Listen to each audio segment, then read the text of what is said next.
quando ele viu a graça de Deus, ele se alegrou e exortava a todos que com firmeza de coração permanecessem no Senhor. A gente precisa de perseverança, a gente precisa continuar. Não é alguma coisa que a gente sai das águas do batismo e logo ali a gente abandona. Firmeza de coração. E a ideia também da sinceridade, de não ter coração dividido. Ser perseverante, eu amo o Senhor e o Senhor está acima de tudo, e continuar andando com o Senhor sempre. E a importância da perseverança. A gente vai continuar, mesmo estando em Cristo, a lutar contra as coisas que a gente foi liberto no passado. A gente vai continuar lutando contra o nosso velho homem. Satanás vai continuar tentando nos derrubar. A gente ainda está fora do mundo, mas muito dentro do mundo. E a gente ainda luta contra as tentações e as filosofias mundanas. Por isso a importância da permanência firme no relacionamento com o Senhor, que é quem nos dá poder para superar todas as coisas. A gente tem que ter convicção. O versículo 23, de permanecer com firmeza de coração, o Senhor fala muito de convicção. Alguma coisa interior que invade nossos corações e que nós nunca jamais abandonamos o Senhor para Ele continuar o trabalho na nossa vida. E alguma coisa também de valorizar o amor do Senhor. Gostaria de pegar 2 Pedro capítulo 2. Às vezes, a palavra está nos mostrando que tem o perigo de a gente se comportar como animais. Animais não conseguem valorizar as pérolas e as riquezas. E a ideia um pouco é que a gente o encorajamento é para que a gente não seja animais que não sabem valorizar as coisas, mas que como seres humanos plenos entendam o grande amor de Jesus Cristo, e entendendo esse grande amor nos motive a permanecer firme no Senhor e nunca jamais abandonar Ele. 2 Pedro 2,20: portanto, se depois de terem escapado das contaminações do mundo, mediante o conhecimento do Senhor e Salvador Jesus Cristo, se deixam enredar de novo e são vencidos, tornou-se o seu último estado pior que o primeiro. Pois melhor lhe fora nunca tivessem conhecido o caminho da justiça do que, após conhecê-lo, volverem para trás, apartando-se do santo mandamento que lhes fora dado. Com eles aconteceu o que diz certo adágio verdadeiro: o cão voltou ao vômito, a porca lavada voltou a revolver-se no lamaçal. Pois o Senhor nos limpa completamente. Não vamos ser como cães que vomitam uma coisa ruim fora e, por não entenderem, comem de volta a coisa ruim. Não vamos ser como porcas que vai o dono e lava ela, e por não entender o valor de ficar lavado, cheiroso, higienizado, volta para o lamaçal. Mas 1 Pedro capítulo 1 nos fala sobre o entendimento que a gente tem que ter do valor que a gente tem que dar para a cruz de Cristo, para que a gente permaneça em ligação a esse amor que nos resgatou. 1 Pedro 1,18. 1 Pedro 1,18: sabendo que não foi mediante coisas corruptíveis como prata ou ouro que vocês foram resgatados do vosso fútil procedimento que vossos pais vos legaram, mas pelo precioso sangue, como de cordeiros sem defeito e sem mácula, o sangue de Cristo, conhecido com efeito antes da fundação do mundo, porém manifestado no fim dos tempos por amor de vós. Você está aqui por um projeto, versículo 20, que começou antes da fundação do mundo. Deus já pensou em ti antes da fundação do mundo, e Ele te ama tanto que Ele derramou o sangue precioso do Filho naquela cruz. João 10,17, Jesus falando: ninguém tira a vida de mim, eu espontaneamente dou, porque Jesus ama as suas ovelhas. Jesus não nos comprou com prata ou ouro que é corruptível, por mais que os homens valorizem prata ou ouro. Ele nos santificou com o sangue eterno dele, e isso nos ajuda a permanecer firme com o Senhor. Talvez seja alguma das coisas que Barnabé, esse homem de encorajamento, falava com aquela congregação, para que Atos capítulo 11, versículo 23, eles permanecessem firmes no Senhor. Mas outra circunstância que mostra a graça que estava naquela congregação e a mão do Senhor lá, Atos 11, 26, quando Barnabé encontrou Paulo para poder ajudar na congregação de Antioquia, falou que por todo um ano eles se reuniram naquela igreja e ensinaram numerosa multidão a ideia da humildade para ser instruído.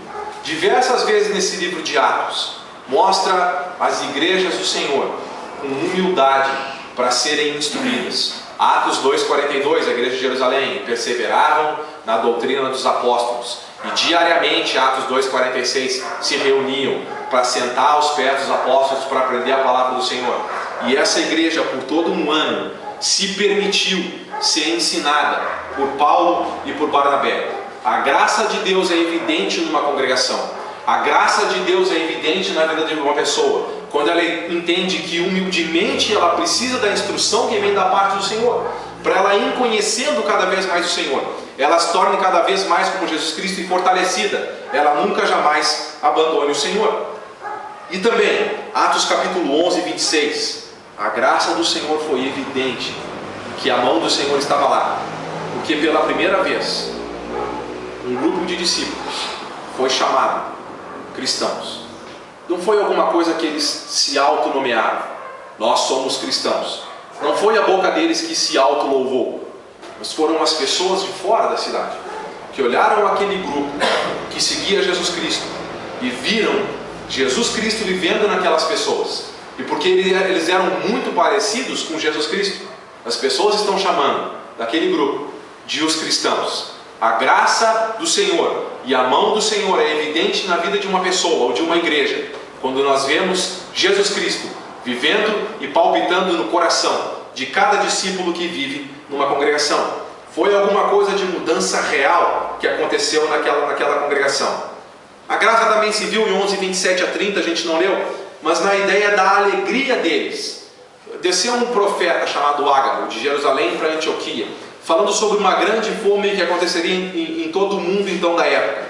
Os discípulos de Antioquia, que são gentios, cada um conforme as suas posses, de maneira generosa, resolveu juntar a oferta e enviar para os irmãos pobres da Judéia, e fizeram isso com efeito na prática, enviando aos presbíteros de Jerusalém essa oferta por intermédio de Barnabé e Saulo, que estavam trabalhando como mestres na congregação de Antioquia. Então a graça do Senhor é evidente numa congregação, quando essa igreja também, ela é generosa para com as pessoas mais pobres e necessitadas. E a alegria aqui não é pela oferta em si, mas é pelo coração por trás da oferta. 2 Coríntios capítulo 8, versículo 9, falou que Cristo, sendo rico, se fez pobre por amor de cada um de nós. E que nós, olhando para o coração de Cristo, nós nos desapegamos também das nossas posses para ajudar os irmãos que têm necessidade. Atos 20, 35, Jesus falou, Paulo falando que mais bem-aventurado é dar do que receber, porque nesse sentido a gente tem um coração que está se ligando às aflições que a pessoa está passando, pois foi exatamente isso que Cristo fez, se ligou às nossas aflições. E é evidente então que a mão do Senhor estava naquela congregação, por causa disso também. E a graça de Deus, para finalizar as ideias de hoje, também é evidenciada na vida de Barnabé, que foi enviado lá. A escritura aqui em Atos capítulo 11 fala que a notícia a respeito, 11:22, deles, da igreja de Antioquia, chegou aos ouvidos da igreja de Jerusalém, e enviaram Barnabé até a Antioquia. Ele viu a graça de Deus, e lá ele estava exortando a todos que com firmeza de coração permanecessem no Senhor. E 24 nos fala que Barnabé era um homem cheio do Espírito Santo e de fé, e por causa do trabalho dele, muitas pessoas na cidade se uniram ao Senhor. Então essas características credenciaram Barnabé a ser enviado a Jerusalém para abençoar aquela congregação. E Barnabé dá para ver por esse contexto que honrou o nome dele. Atos 4, 36 e 37 diz que Barnabé significa filho de exortação, e com graça ele está ajudando a formar aquela congregação. Fatos que evidenciam a graça na vida de Barnabé, versículo 23. Ele exortava as pessoas a permanecer firme no Senhor. Use a sua vida também numa congregação para encorajar as pessoas a permanecer firme no Senhor. Também ele usou a vida dele com graça, versículo 24, para pregar o Evangelho, porque com a postura dele, chegando na cidade, muito mais gente se uniu ao Senhor. Então use sua vida com graça para pregar o Evangelho. Também ele usou a vida dele com graça para encorajar os irmãos no uso dos dons, porque 25 e 26, ele partiu para Barnabé, para Tarso, à procura de Paulo ou Saulo, e daí encontrou Paulo e levou Paulo para Antioquia. Paulo está esquecido na história. Se a gente está estudando o contexto de Atos, em Atos capítulo 9, por causa da perseguição que aconteceu contra Paulo em Jerusalém, os irmãos despacharam Paulo para Cesareia, e de lá ele foi para Tarso, cidade natal dele. Pois de Atos 9 até Atos 11 se passam aproximadamente 8 anos, e Paulo está esquecido na história. Pois Barnabé lembrou sobre o chamado de Paulo para pregar para os gentios, tem uma congregação de gentios. O que Barnabé faz? Vai em Tarso à procura de Saulo, para trazer Paulo para o chamado dele e envolver ele no ministério. Se existem algumas pessoas que estão fora do uso dos seus dons, a gente pode então, com graça, utilizar nossas vidas para encorajar essas pessoas e colocarem elas no serviço ao Senhor. E Barnabé fez isso de uma maneira muito especial. Também a graça dele estava para instruir as pessoas, versículo 26. Junto com Paulo, ele instruiu numerosa multidão naquela cidade. E a graça de Deus também era evidente na vida de Barnabé, porque ele, com perseverança, trabalhou naquela congregação. E a gente sabe que para influenciar as vidas, a gente precisa passar intensamente tempo com elas. E Barnabé passou por um ano inteiro naquela congregação, com a vida dele, vivendo intensamente com os discípulos, para encorajar, para exortar, para permanecer firme no Senhor, para junto com aquela congregação trazer outras pessoas para Cristo, para instruir. É evidente que a graça de Deus também está na vida de Barnabé. Irmãos, o que a gente precisa ver nesse contexto hoje, nessa manhã, de Atos capítulo 11, versículo 19 até o 30, é especialmente versículo 21, invocar o nome do Senhor, para que a mão do Senhor esteja nesse trabalho, na congregação de Teresópolis. Porque quando a mão do Senhor está numa congregação, é evidente que maravilhas acontecem, conversões acontecem, as pessoas permanecem firmes no Senhor, caminhando rumo à vida eterna. E cada um de nós nos colocando na mão do Senhor, seja você alguém conhecido como Barnabé e Paulo, seja alguém, você um anônimo que não é nominado, o importante é utilizar a nossa vida na mão do Senhor. Porque se nós utilizamos nossa vida na mão dele com obediência e também tendo o coração e a mentalidade dele de amor, influenciando vidas, querendo amar as vidas e construir as vidas, o Senhor vai estar junto conosco no projeto de salvação.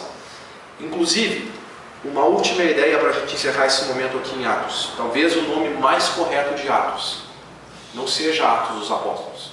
Quando a gente abre o livro de Atos, em Atos capítulo 1, versículo 1, Lucas fala o seguinte: escrevi o primeiro livro, ó Teófilo, informando sobre todas as coisas que Jesus começou a fazer e a ensinar.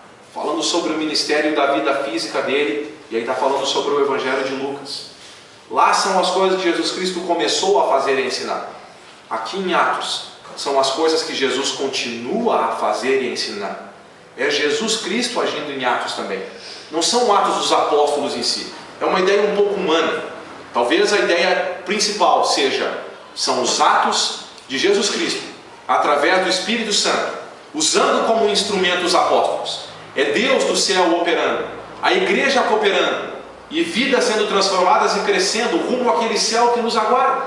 A igreja de Teresópolis precisa acreditar que o Senhor ainda hoje de Atos é o mesmo Deus que está lá no céu, dirigindo a congregação através de Jesus Cristo e do Espírito. E se a gente coopera com o Senhor, maravilhas como essas que aconteceram na igreja de Antioquia, muitas vidas influenciadas e transformadas podem acontecer aqui na nossa congregação. Seja cada um de vocês permanecendo firme no Senhor e encorajando outros que não estão aqui a permanecer firme no Senhor, mas seja também a tarefa da divulgação do Evangelho, confiando sim no Evangelho pleno que nós temos nas mãos, que é capaz de tirar as pessoas das trevas para a luz, que é capaz de tirar as pessoas da potestade de Satanás, do curso do mundo, da inclinação dos pensamentos, para que Jesus encha as vidas com graça, para que a mão do Senhor esteja na vida das pessoas com graça, e tudo se faça novo, e as maravilhas aconteçam no nosso meio. Isso é possível. Vamos crer nisso, vamos orar por isso, e vamos trabalhar por isso, deixando nossa vida na mão poderosa e na graça do Senhor. Amém? Amém. Vamos